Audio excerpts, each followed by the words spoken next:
नमस्कार दोस्तों, स्वागत है आपका the news launcher Bihar Jharkhand पर। आज इस चैनल पर हम चर्चा कर रहे हैं बिहार की लोकसभा सीट औरंगाबाद की, जहां पहले चरण में चुनाव होना है और प्रतिदिन एक लोकसभा सीटों पर आज से लेकर अगले 40 दिनों तक 40 लोकसभा सीटों का पूरा खाका इस चैनल पर आपको हम बताते रहेंगे। साथ ही बिहार से जुड़ी कोई दूसरी खबरें भी होंगी। और औरंगाबाद की चर्चा शुरू करने के पहले आप सबसे अनुरोध है कि हमारे इस चैनल को सब्सक्राइब करें। बिहार से जुड़ी हुई ताजा तरीन खबरें आपको इस चैनल पर मिलती रहेगी, अतः इसे सब्सक्राइब भी करें और दोस्तों को शेयर भी करें, उनसे सब्सक्राइब करने को भी कहें। अब चलते हैं औरंगाबाद पर। औरंगाबाद की लोकसभा सीट को आजादी के बाद गया वेस्ट के नाम से जाना जाता था और इस लोकसभा सीट पर बिहार विभूति अनुग्रह नारायण सिंह के परिवार का वर्चस्व लंबे समय तक रहा। अनुग्रह नारायण सिंह बिहार के डिप्टी सीएम रहे, सीएम बनते बनते रह गए, लेकिन वो खुद कभी चुनाव नहीं लड़े। अलबत्ता उनके बेटे सत्येंद्र नारायण सिंह यहां से सांसद बने। उनकी सत्येंद्र नारायण सिंह की बहू श्यामा सिंह और सत्येंद्र नारायण सिंह के बेटे और दिल्ली पुलिस के पूर्व कमिश्नर निखिल कुमार भी यहां से सांसद रहे। 1950 की प्रोविजनल पार्लियामेंट से लेकर और 1952 के चुनाव तक, 1952 से लेकर फिर 1984 तक, या तो इस सीट पर, चाहे इसका नाम गया वेस्ट रहा हो या औरंगाबाद रहा हो, या तो इस सीट पर सत्येंद्र नारायण सिन्हा चुनाव जीते, जिन्हें छोटे साहब कहते थे। सत्येंद्र नारायण सिन्हा को आमतौर पर लोग छोटे साहब के नाम से जानते थे। तो या तो इस सीट पर छोटे साहब जीते या उनके आशीर्वाद से जब वो बिहार में डिप्टी सीएम या किसी पद पर रहे या चीफ मिनिस्टर रहे तो उनके आशीर्वाद से कोई दूसरा व्यक्ति चुनाव जीता। वर्चस्व उनके परिवार का रहा। लेकिन इस वर्चस्व को चुनौती कब मिली? 1989 में विश्वनाथ प्रताप सिंह की बोफोर्स की आंधी में। बिहार के चित्तौड़गढ़ से के नाम से मशहूर इस सीट पर कभी सत्येंद्र नारायण सिन्हा के यानी छोटे साहब के बेहद करीबी रहे राम नरेश सिंह उर्फ लूटन सिंह ने जनता दल के टिकट पर कब्जा जमाया। 1991 में लूटन सिंह ने सत्येंद्र नारायण सिंह को ही हराया। छोटे साहब का परिवार एक बार उनके मुख्यमंत्री रहते 1989 में उनकी बहू, और 1991 में छोटे साहब खुद हारे और उसके बाद से इस सीट पर उनका वर्चस्व, उनके परिवार का वर्चस्व टूटता चला गया। लेकिन इस सीट को जब कहा जाता है कि बिहार का चित्तौड़गढ़ है, यानी राजपूतों का इस पर दबदबा है, तो इस सीट की आज हम पड़ताल करते हैं कि क्या वाकई ये सीट 2007 या 8 में जो परिसीमन हुआ, क्या उसके बाद अब ये राजपूतों के दबदबे वाली सीट रह गई है? तो 2007 के या 2008 के परिसीमन के बाद इस सीट के कंपोजिशन में, इसकी डेमोग्राफी में भी बदलाव आया।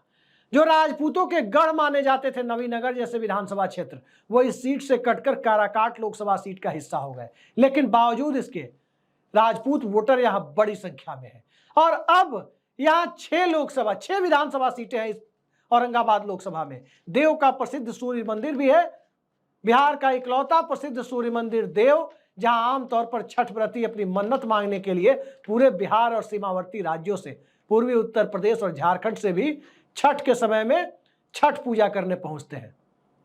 पिछली बार छठ के दिन ही चुनाव हो गया था, चैती छठ के दिन, लेकिन इस बार छठ से 3-4 दिन बाद चुनाव है। 19 अप्रैल को चुनाव है और 19 अप्रैल के इस चुनाव में मुकाबला राष्ट्रीय जनता दल के अभय कुशवाहा बनाम सुशील कुमार सिंह, जो लगातार 3 बार से जीत रहे हैं, उनसे है।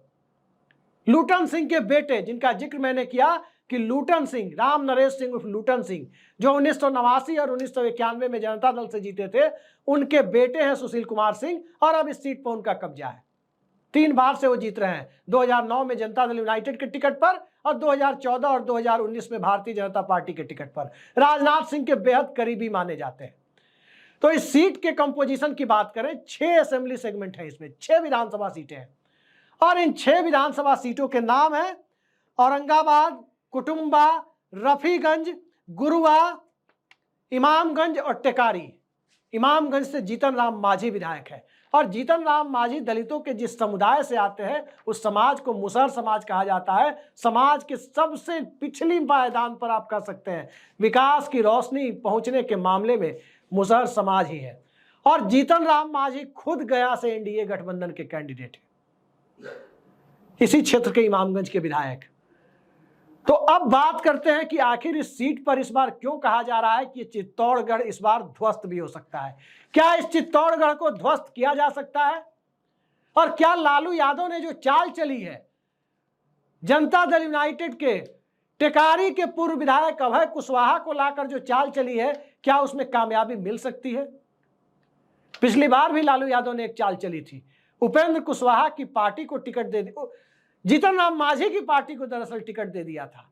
और जीतन राम मांझी को जब ये सीट छोड़ दी गई तो उनकी पार्टी से यहां दांगी समाज से आने वाले, जो कुशवाहा की एक उपजाति मानी जाती है, उपेंद्र प्रसाद चुनाव लड़े। उपेंद्र प्रसाद भारतीय जनता पार्टी यानी एनडीए में आ गए हैं, लेकिन अब यहां सीधे सीधे उपजाति को देने के बजाय कुशवाहा जाति को ही टिकट दिया गया है। जाति जनगणना के आंकड़े आए हैं, जिसकी जितनी संख्या भारी उसकी उतनी हिस्सेदारी की बात हो रही है। और उस हिस्सेदारी के दौर में सुशील सिंह बनाम अभय कुशवाहा चुनाव किस प्रकार से होगा, और क्या जीतन राम मांझी फैक्टर की भी इसमें भूमिका होगी?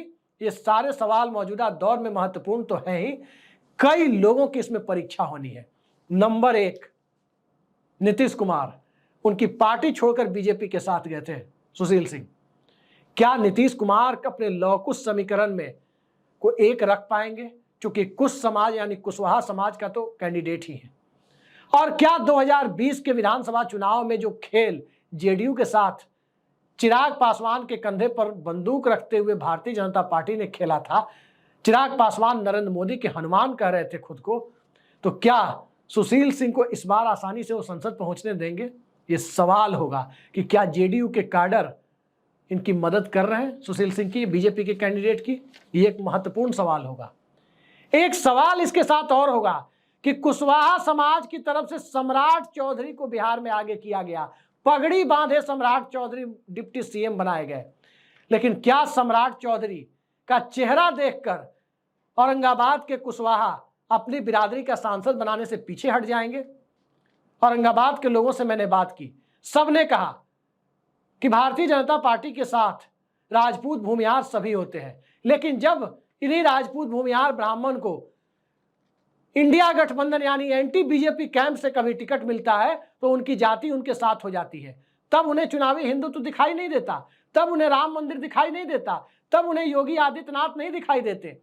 औरंगाबाद के लोग पूछ रहे हैं कि आखिर सुधाकर सिंह को जब बक्सर में राजपूत वोट दे रहे हैं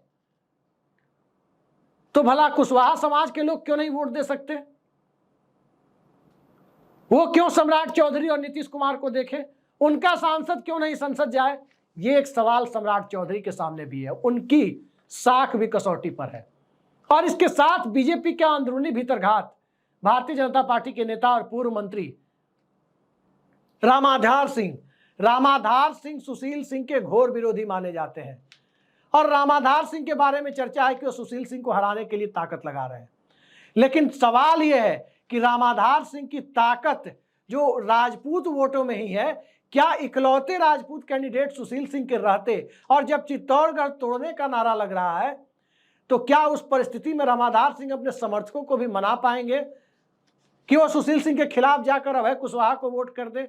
ये भी इस क्षेत्र के चुनावी समीकरणों को सब प्रभावित करने की स्थिति में है।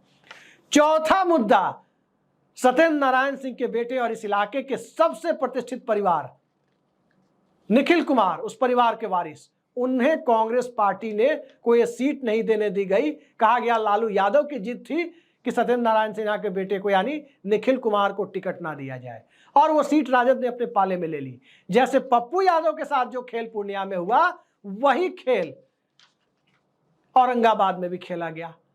तब सवाल यह उठता है कि जो निखिल कुमार के समर्थक हैं, क्या वो अभय कुशवाहा की मदद करने की स्थिति में है?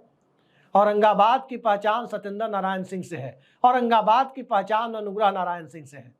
पूरे बिहार में और बिहार के बाहर देश के किसी कोने में औरंगाबाद को जाना जाता है तो छोटे साहब के परिवार की वजह से जाना जाता है। तो उस परिवार की सामाजिक प्रतिष्ठा तो है, लेकिन उस परिवार के लोगों का टिकट कटने के बाद क्या इंडिया गठबंधन के पक्ष में उनके समर्थक पोल करेंगे? ये सवाल है।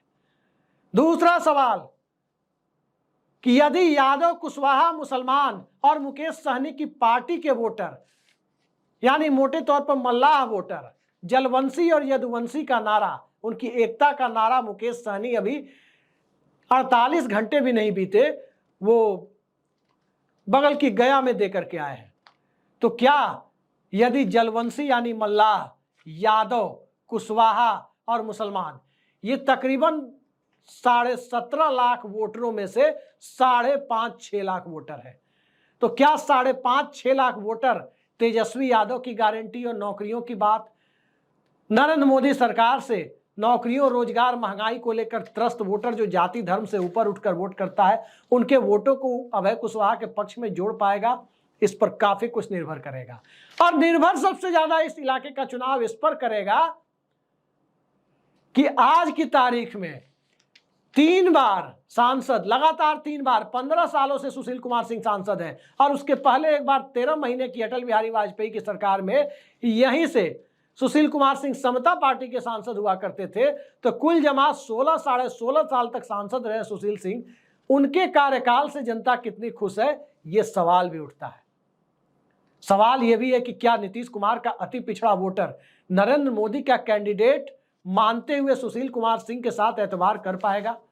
और सबसे बड़ा सवाल कि यदि चित्तौड़गढ़ छीनने की बात सामने आ रही है, तो क्या यहां अगड़ा बनाम पिछड़ा हो जाएगा?